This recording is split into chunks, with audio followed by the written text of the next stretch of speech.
Ok, corte. Que mi David. Bueno, mire, es que a mí me puso ahí. Eh, Muy interesante cómo termina esta conferencia de prensa mañanera, señoras y señores. Qué diferencia, ¿no? Con Dalila Escobar de Proceso, que hace un par de días le llamaba a la doctora Claudia Sheinbaum la Sheinbaum, ¿no? Así, que así lo planteaba en la mañanera, que era la Sheinbaum, no sé qué, y que el presidente le dijo, presidenta, la presidenta, ¿no? Cuando la corrige. Bueno, ahora que están hablando, y mire, me lo va a tener que confirmar la queridísima Candelaria López, que me está escuchando, me está viendo, porque todos estamos también revisando esta última parte de la mañanera. Pero mire, el presidente habló del rescate que se está llevando en estos momentos a cabo en la mina Pasta de Conchos. Recuerda usted que pues hace ya muchos años quedaron sepultados más de 60 mineros en esta tragedia. Y por fin, se da a conocer mediante la Comisión Federal de Electricidad y más que se pudo llegar a las galerías, es decir, a la parte más baja de la mina, y que fue muy satisfactorio para el saber que ya encontraron restos humanos. Al dar a conocer todos estos datos, le digo que Daniel Escobar de Proceso me parece, le pregunta al presidente sobre su gira de este fin de semana. Termina hoy la conferencia de prensa mañana muy temprano, son las 9:25 de la mañana, hora del centro de México, 10:25 de la mañana, hora del centro de los Estados Unidos, porque dice que tiene que empezar su gira a partir de ya. No va a ir primero a Acapulco y se va a estar trasladando. Lo que le quiero preguntar yo a Candelaria, a don David, a la querida Diana, a usted que nos ve y que nos escucha es si el presidente planteó, porque yo no lo pude escuchar per se, ¿no? Y bueno, esto pasa siempre en este tipo de circunstancias, que va a visitar Pasta de Conchos y si ese es el caso, bueno, pues que va a estar yendo ahí con la doctora Claudia Sheinbaum. ¿Por qué se lo planteo? Porque efectivamente sí va a ir el presidente al norte del país, al norte de la República Mexicana. Ya se ha planteado que las giras van a estar siendo, va a estar siendo acompañado por el presidente López Obrador, ¿no? Eso es muy interesante. Pero bueno, lo más destacable, más allá de si van a ir juntos o no a Pasta de Conchos, más allá de si el presidente va a ir ahí, lo más interesante es lo que plantea al final de esta mañanera y sobre este tema, que dice el presidente que pues es muy importante esta circunstancia, que si no alcanzan a rescatar eh, los cuerpos, lo van a hacer en el nuevo gobierno de la doctora Claudia Sheinbaum. Pues la doctora es muy sensible y esto es lo que lo tiene al presidente muy contento. Pues si hubiera quedado pendiente y llegara a alguien que no está del lado del pueblo, sino del lado de los potentados, como Xochitl Gálvez, bueno, pues otra circunstancia sería para el respeto que le merece el gobierno a las familias afectadas por esta pues circunstancia tan lamentable ocurrida, esta tragedia ocurrida en la mina Pasta de Conchos, ¿no? Imagínese usted que hubiera llegado a Xochitl Gálvez, bueno, pues ya más bien estarían pensando en abrir más minas, ¿no? Y poner en riesgo a más trabajadores, así de sencillo, ¿no? Pero bueno, le digo yo a usted que es muy, muy interesante.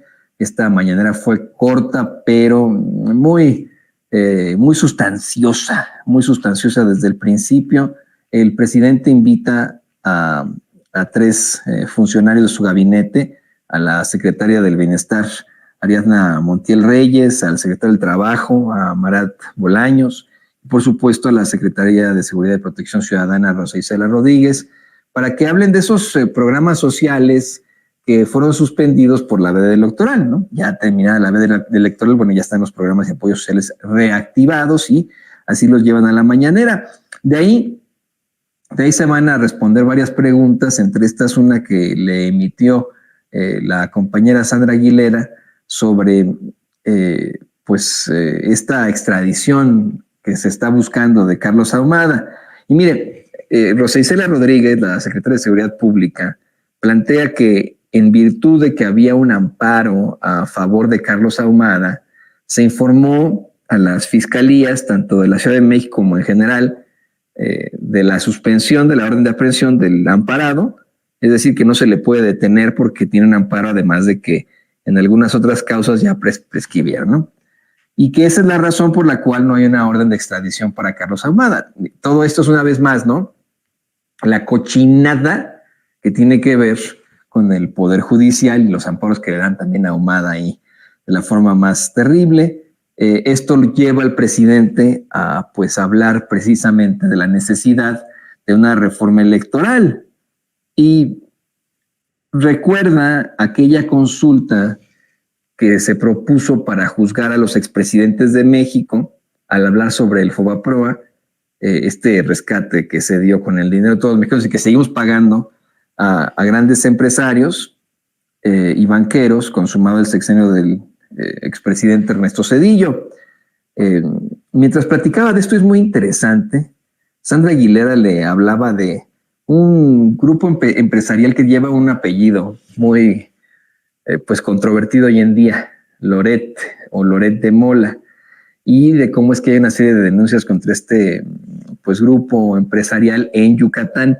El presidente comenta que hay que checar el tema porque no cree que sea cercano a esa familia que encabezó precisamente el exgobernador priista de Yucatán, Carlos Loret de Mola Mediz, su abyecto junior, Rafael Loret de Mola Vadillo, y el pseudoperiodista también abyecto, Carlos Loret de Mola Álvarez.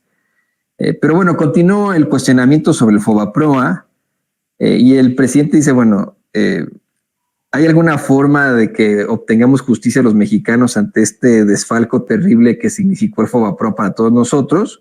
El presidente dice que ya empezó la justicia, la constante y perpetua voluntad de darle a cada quien lo que le corresponde, pues ya muchos machuchones están pagando sus impuestos, ¿no? Por ejemplo.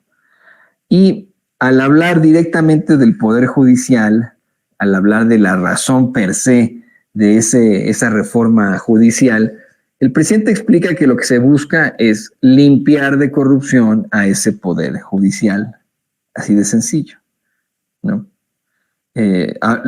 Llama arrogantes a esos que no quieren una reforma judicial al exigir el privilegio de mandar, ¿no? Dice que pues como son tan arrogantes, quieren tener el privilegio de mandar y no quieren dar una oportunidad al pueblo.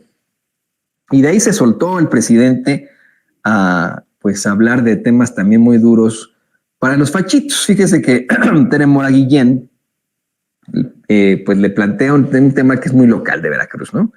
Sobre los estragos del estiaje en la zona conurbada de Veracruz, Boca del Río, de que pues, obviamente son dos ciudades muy, muy importantes, están pegadas la una con la otra, Veracruz con Boca del Río. El presidente, bueno, yo le insisto, ¿no? Este es un tema muy local y pues mucho respeto a la compañera Tere Moraguía, pero pues muy local, ¿no? Su cuestionamiento. Sí le responde el presidente que hay que revisar todos los contratos otorgados y que la intención era privatizarlo todo antes, pero aprovechan para felicitar a sus paisanos veracruzanos. Me van a decir ustedes, no, Toño, no es veracruzano el presidente, es tabasqueño, sí, pero su papá era veracruzano. Y lo que el presidente constantemente dice en su mañanera es que está en la Constitución de Veracruz que pues cualquier hijo de veracruzano es veracruzano, ¿no? De un padre incluso veracruzano tiene que ser veracruzano, ¿no? Dice que felicitó a sus paisanos veracruzanos por elegir a Rocío Nale como gobernadora, pese a la increíble campaña, no solamente en su contra en Veracruz, sino en la Ciudad de México, pues de un grupo que se sentía dueño de ese estado, ¿no? Y mientras daba este planteamiento, y a ver si me lo puede rescatar por ahí donde había el clip 18, el presidente López Obrador contó que el dueño del periódico El Universal, Juan Francisco Ili Ortiz, le platicó cuál era el problema desde un principio de Vicente Fox con él, por qué hizo todo lo posible para que no llegara a la presidencia. Se lo voy adelantando. Lo hizo porque Fox es un cobarde y temía que lo metiera en la cárcel. Pero habían creado El Universal de mi amigo Ili Ortiz por completo. Regresó a los tiempos les voy a contar una anécdota. Ya se las conté. Después del 2006, porque antes teníamos relaciones de amistad, tiene una muy buena familia que yo respeto, y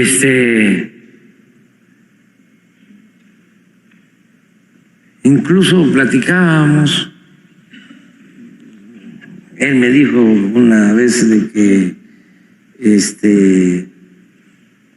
el problema con Fox era que tenía miedo de que terminara en la cárcel, cuando yo ni por aquí me pasaba, ¿no? Vengarme de nadie. Y que le había llegado a decir el Bester, pobre Fox, si gana madrazo se va a tener que ir al extranjero, si gana Calderón se va a tener que ir a su rancho, pero si gana Andrés Manuel se va a ir al Moloye. Pues todo eso, ¿no? Como parte de la intriga, así como se dan las intrigas, antes más, ¿no? La cúpula. Entonces, todas esas intrigas, pues yo creo que llevaron a Fox a decir, no, por ningún motivo, por ningún motivo. Y se lanzó en contra y participó en el fraude electoral y hasta lo reconoció, que nos robó la presidencia en el 2006. Eso me lo platicó Juan Francisco, sí, y otras cosas. Pero luego hacía el estilo antiguo también de que muerto el rey vive el rey, ¿no? Porque suele ser que en la política, y esto para los jóvenes, los amigos son de mentira y los enemigos de verdad. O sea, decía un escultor extraordinario, yo soy bien chaquetero.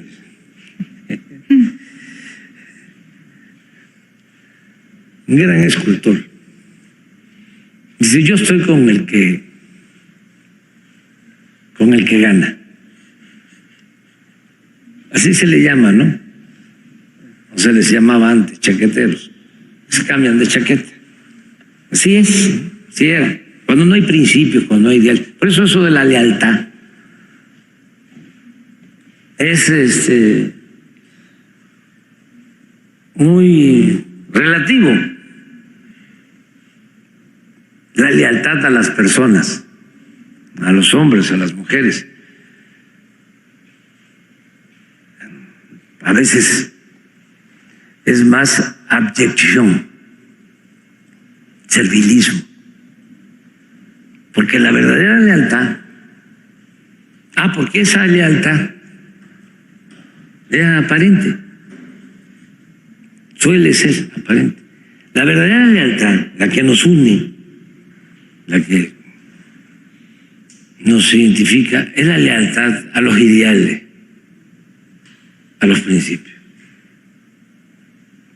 Pero si no hay ideales, no hay principios, pues, lo de la lealtad pues es retórica.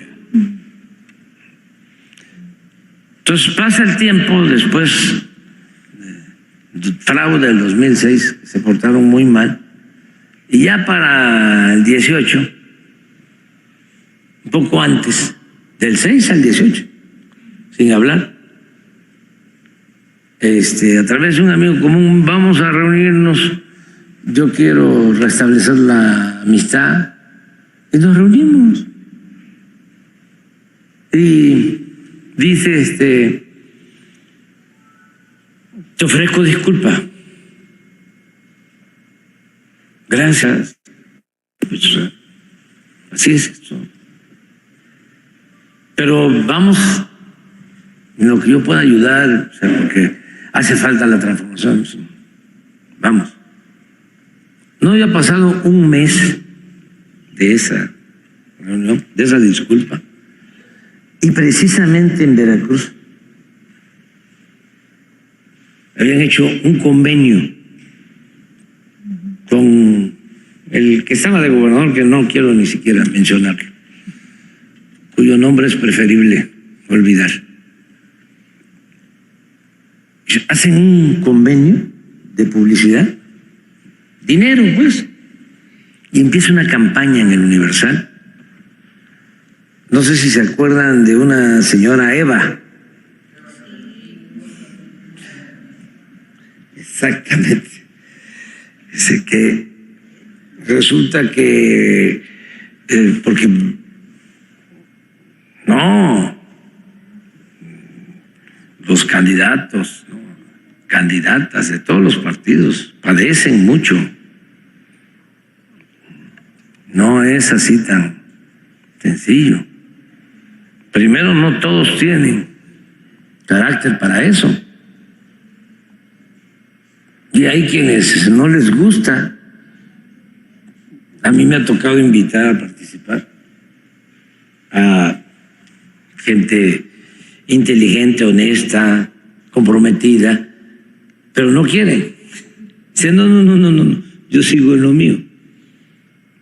Dicen, no. Y hay gente que no les gusta. Además, se ponen nerviosos cuando están en público. Entonces, cuando se es candidato, se está expuesto a todo.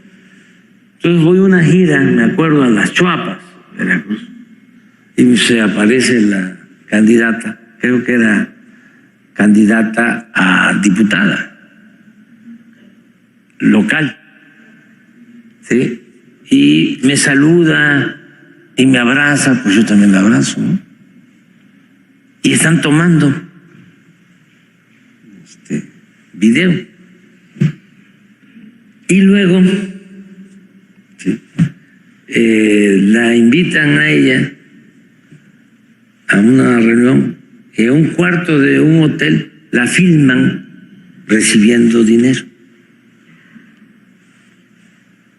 Entonces vinculan lo del encuentro que se había dado unos días antes, que no tiene nada que ver con el hecho de que la señora estaba recibiendo el dinero, y la grabaron. ¿Quiénes hicieron el escándalo? O sea, no solo el Universal, varios, pero el que empezó con todo, el acuerdo lo hicieron del gobierno de Veracruz de ese entonces con el Universal.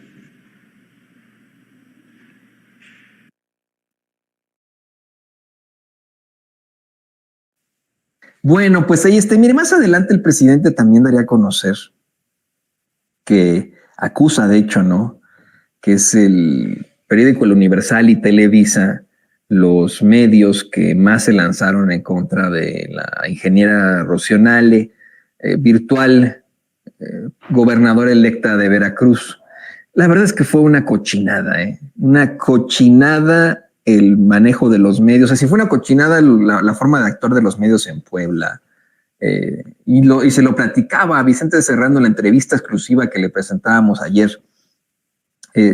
Sí, de pronto tuvimos una cochinada ahí en Puebla, una cochinada en Morelos por parte de los medios corporativos, y no ni se diga Jalisco y etcétera. En Veracruz, usted lo vio, de verdad, y todos se lanzaron a decir que iban a ganar los Yunes, ¿no? Que iban a ganar los Yunes. No ganaron los Yunes, gracias a Dios. No basta de presinarse, qué bueno que no hayan ganado. Gana Rocío Nale. El presidente dice que, pues, a pesar de los esfuerzos de Televisa y del Universal, pues no se consiguió minar la idea entre los veracruzanos no consiguieron meterles el dedo en la boca. Y esto pues les va a ayudar porque ella sabe cómo enfrentar este tipo de cosas. Y mire, le decía, ya se lo confirmo, efectivamente, el presidente sí va a ir a pasta de conchos con la doctora Claudia Sheinbaum. Como le comentaba hace unos momentos, es una realidad que se tiene que plantear, ¿no? El hecho de que, pues, si de pronto alguien más hubiera llegado a la presidencia, una Xóchitl Gálvez, por ejemplo, otra cosa sería, ¿no? Por esa falta de sensibilidad que la caracteriza como representante de la élite, ¿no? Como representante de pues esos potentados que para nada tienen algún tipo de cercanía con el pueblo de México. Esto fue lo que comentó el presidente sobre el hallazgo de restos humanos en la mina Pasta de Conchos. Dice que es apenas el inicio, es el clip 20, donde a veces sí lo podemos compartir con el público consentidor de Sin Censura. Mire, vamos, lo de Pasta de Concho. Miren, un poco de historia. Saben ustedes que se dio este lamentable accidente y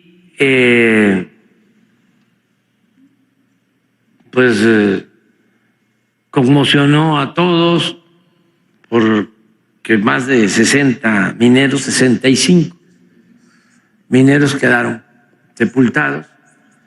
Se inició un rescate. En ese entonces, el año fue durante el gobierno de Fox, 2006. Entonces, se detuvo el rescate.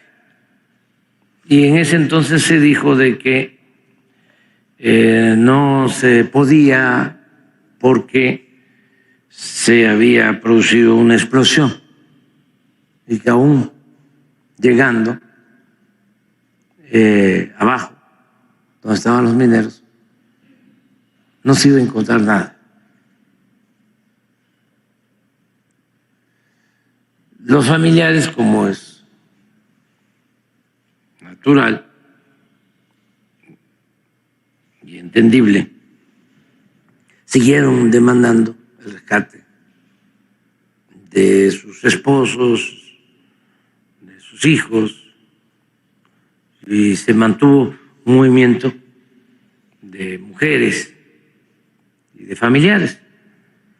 Entonces, en una de las campañas, en el 2006, yo me comprometí a que si ganábamos, íbamos a llevar a cabo el rescate. Luego en el 12 también, me acuerdo que en una reunión me acompañó cuando me comprometí a eso, fue una reunión en Nayarit, me acompañó el finado Rodolfo Stavenhagen, que lo recuerdo con mucho afecto.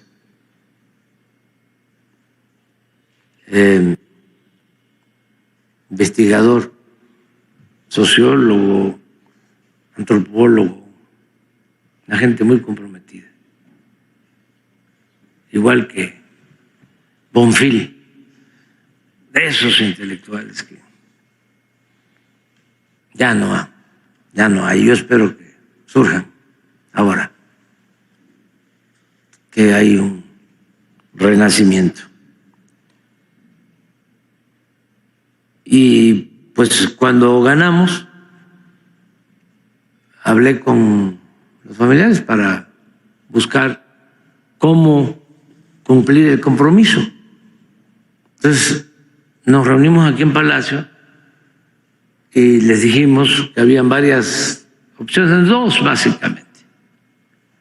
Una, que se entendiera que podía ser cierto el que, y además no lo descartamos, lo de la explosión. Se hablaba de que había muchos gases, que era muy riesgoso también hacer las rampas para llegar a donde están los cuerpos,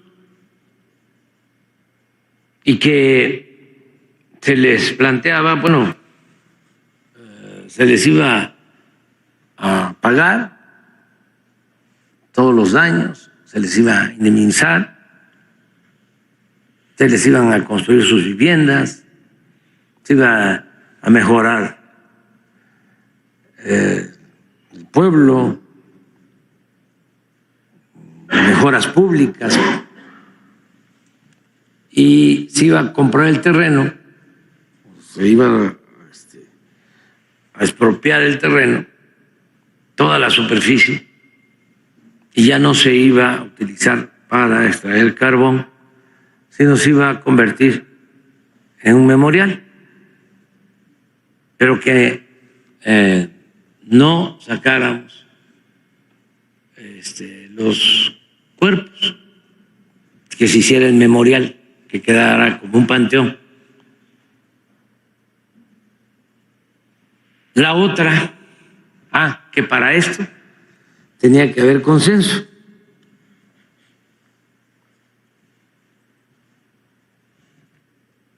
Y la otra opción era, pues, si no aceptaban, si no había consenso,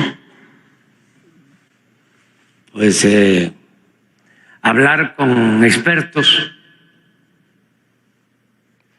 internacionales en este tipo de rescate para que nos dieran su punto de vista y que se invirtiera en hacer las rampas y todo el proceso para llegar abajo.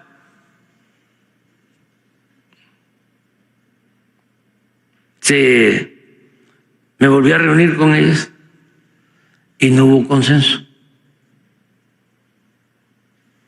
O sea, y bueno, mire, muy interesante esto, de verdad, es muy, muy importante que después de tanto tiempo, de todo lo que pasó, de este incidente tan espantoso que ocurre, pues vamos, en el Inter de un año muy difícil para los mexicanos, como es el 2006, en la transición que hubo de un gobierno pésimo, como fue el de Vicente Fox, a uno peor y espurio, como fue el del comandante Borolas Felipe Calderón, y de un accidente que se ha mantenido en la impunidad, bueno, pues ya hayan encontrado de alguna otra forma esta claridad los familiares, el hecho de que finalmente, mire, después de tantos años, hayan encontrado a sus familiares. Durante la mañanera